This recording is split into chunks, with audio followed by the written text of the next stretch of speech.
In this series, we're showing you how to keep your bike performing at its best. In this video, we're going to look at how to get the best stopping performance from your bike's brakes.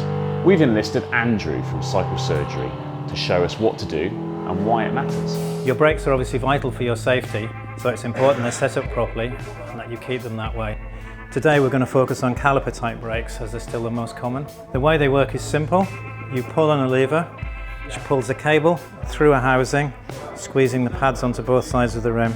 Keeping every part in that chain working properly is the secret to powerful, reliable braking. There's not much to go wrong at the lever end, just make sure that the cable is free to move smoothly. So a drop of oil on the cable will make sure that it's free to move. The inner cable needs to move smoothly through the outer housing. A drop of lube where the cable exits the housing will just help keep it moving freely. If you're fitting new cables, make sure the ends of the housing are flat and smooth like this. Any burrs could catch on the inner cable and cause drag. A few minutes with a file or seconds with a grinder to remove any burrs pays dividends in brake performance. The brake pads should be evenly spaced either side of the rim.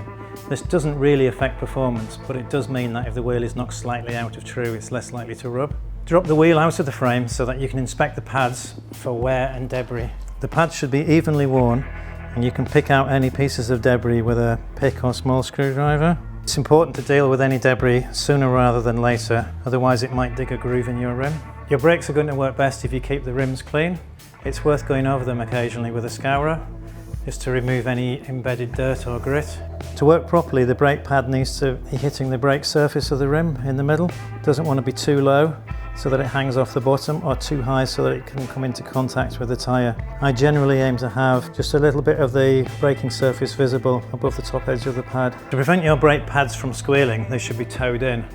That is, the front should touch before the back. To allow this, most brake pads have a curved surface and a concave washer to allow movement. The easiest way to tow in the pad is to fit a business card at the rear. Just gently squeeze the lever, loosen the bolt, and then pull the lever tight and tighten the adjuster bolt.